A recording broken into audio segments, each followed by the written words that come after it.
Welcome and welcome back to Talking Harps, where we talk about everything harps. I'm Victoria, and today I'm going to share with you 5 things I do to expand my knowledge as a harp learner. And I think a lot of these points are applicable to not just harp learning, but just learning in general as well. So let's get into it. Number 1, keep an open mind. I think it is so important when we're learning that we keep an open mind because we don't know what we don't know. And sometimes we need to experiment and be willing to try in order to learn something that is perhaps not we're expecting. So one of my examples I like to share is that when I got into harp learning, I was pretty adamant that I don't want to learn classical music because I got really burned out from it during my piano days. But when my teacher suggested I do it, and I'm glad I did, I ended up picking up some new techniques and repertoire that actually turned out to be not bad and quite helpful for me in the long run. So I think that for me is a good reminder why I need to keep an open mind and perhaps try things that I initially is resistant for whatever reason and kind of work through it. So that has been really helpful for me in terms of expanding my knowledge. Number 2, asking good questions. So I think this goes hand in hand with point number 1. When you're learning, you want to be curious, and one of the best ways to stay curious is to ask some good questions. And what do I mean by asking good questions? So a lot of times when we are learning something, we'll ask people, okay, what do I do in order to achieve that? Now the what question is good, but I don't want to stop there. I also like to ask the why question or the how question, depending on what it is. And the why for me is so important because I want to understand the context of which I'm doing something. And a lot of times I think the why question give me the context that I need. I also like to ask questions such as tell me more. So a lot of times we take it for granted that when we ask people a certain thing that they would have everything that they want to tell us in that response, and that is not always true. So I have learned to ask follow-up questions. So developing the skill to ask some good questions has been really helpful in my ability to learn, and I highly recommend you all to figure out some of these questions that would help you dig deeper into the topic that you're learning. Number 3 is learning from good sources. And I think this point for me is a response to sort of that abundance, almost too much information that is available at our fingertips these days. And if we're not able to discern the quality and the reliability of the information, that can impact how we learn. And there's also, I think, very important in our research, if you will, or learning, to consider the relevance of the information and also the context of the information. So something that I realized is that playing something like a harp can be very dependent upon your stature as a player. So I'm a smaller, more petite person.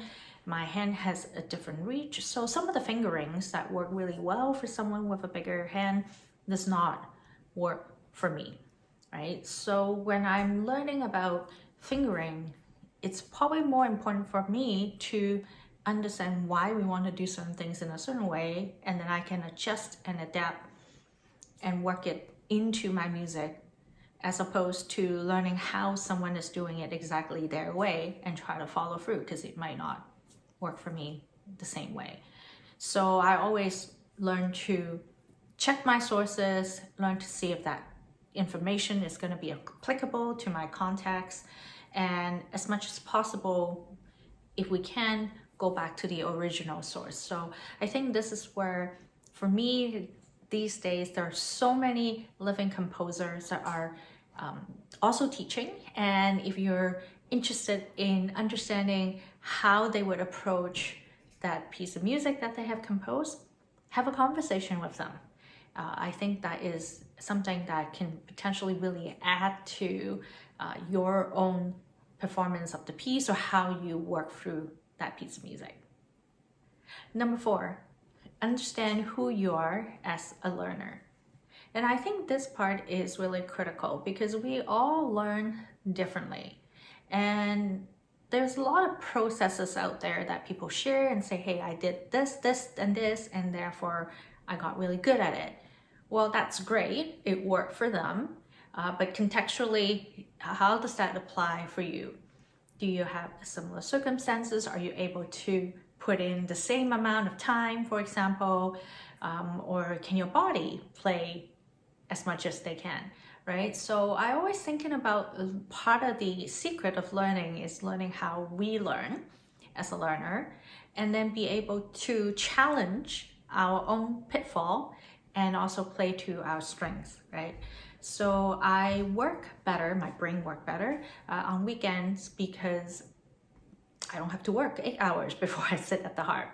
So if I'm working through something difficult that require high level of concentration, I wouldn't try it during the week after a long work day.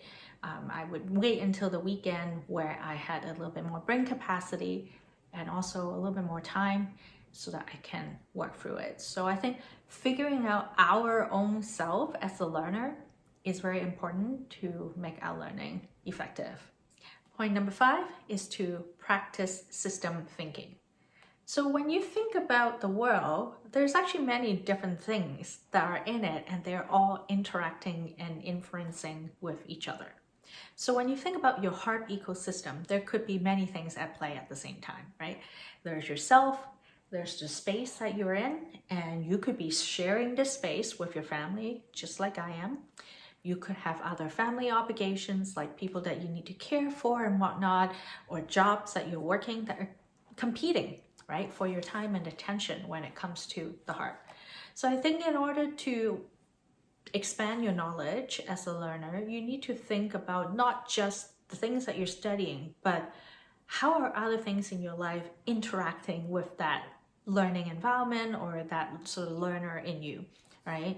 So again, going back to my peers example about my work obligations, I tend to put off the harder things that I need to study in the weekend because then I'm not competing for brain power with my work.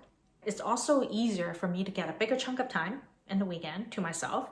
When I'm learning, I find that I need to spend a little bit more time in repeating some things. So rather than going for a usual half hour or 45-minute practice, I find myself gravitate towards a longer time, such as like 90 to 120 minutes time block to work through some of the hardest stuff. So all of that comes from the awareness of sort of how other things are impacting me, and then how I can use that to feed back into what I'm doing, and also how do I signal other things in my harp ecosystem to work for my favor. So if I'm working through something very important, I will ask my husband to take the kids so that I don't have to worry about answering their questions or helping with their lunch and whatnot. So when I think about system thinking, it's not just, things that are happening between you and the rest of the world. I think there's also a relationship between seemingly unrelated topics or like a variety of topics that are sort of just broadly happening under the music or harp umbrella, right? I think there is, for example, more similarity between a classical music and a jazz style of playing music than we would like to imagine it to be, right? Both of them are very grounded in music theory, and there is no reason why you cannot take the learning on music theory, working on jazz, and apply it to classical music. In terms of like recognizing pattern, and perhaps there are some fingerings, applications, all that kind of stuff can be quite portable. As a learner, I like to be a little bit of a Jill of all trade and understanding a little bit of everything, rather than just going for strictly depth and just developing a very deep knowledge on one subject matter. I find that when I'm working with a lot of different topic areas and I start making those connections and see how they all interrelated, it challenged me better as a learner. I think it worked my brain a little bit differently, right? Because now not only do I need to just repeat what I have learned and be able to perform the action again, but I'm also now synthesizing the information and thinking about its application. So I think, practicing that system thinking and think big, again, kind of round circle, going back to point number one, keeping that open mind, I think has been really helpful for me in terms of expanding my knowledge and really open up a lot more possibility for myself. So those are the 5 things I do to expand my knowledge and my harp learning journey. And I would like to hear from you. What are some of the things that you do to help yourself learn? What have you noticed about yourself as a learner? Have you used any of these strategies that I have discussed in the video? Leave me a comment and let me know, and I'll see you again next time.